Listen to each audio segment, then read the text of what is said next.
সবাই কেমন আছেন? আমি ডাক্তার পলাশ বিশ্বাস, নবজাতক শিশু কিশোর মেডিসিন বিশেষজ্ঞ। আজ কথা বলবো বাচ্চার নাক বন্ধ নিয়ে। প্রথমেই প্রশ্ন আসে, আমরা বুঝবো কিভাবে বাচ্চার নাক বন্ধ আছে কিনা?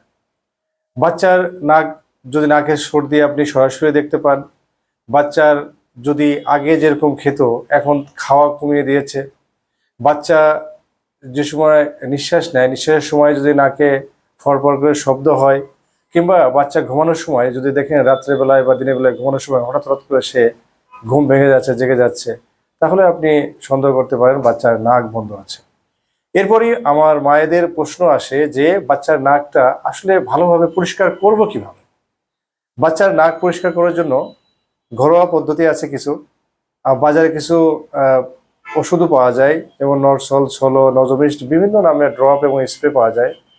আপনি 2 ফোঁটা করে ড্রপ 4, 5, 6 বার, যে কয়বার নাক বন্ধ থাকে আপনি দিতে পারেন নাকে।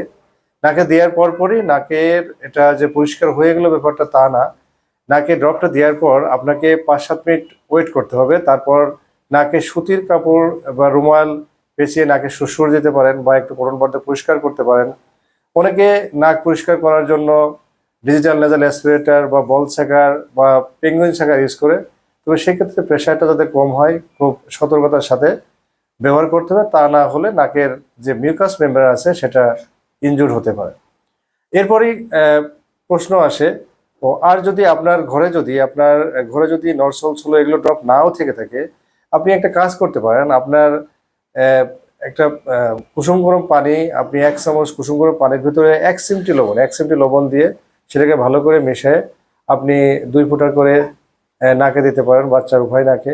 এটা দেখবেন যে বাচ্চার নাকটা অনেক সুন্দরভাবে পরিষ্কার হয়ে যাচ্ছে।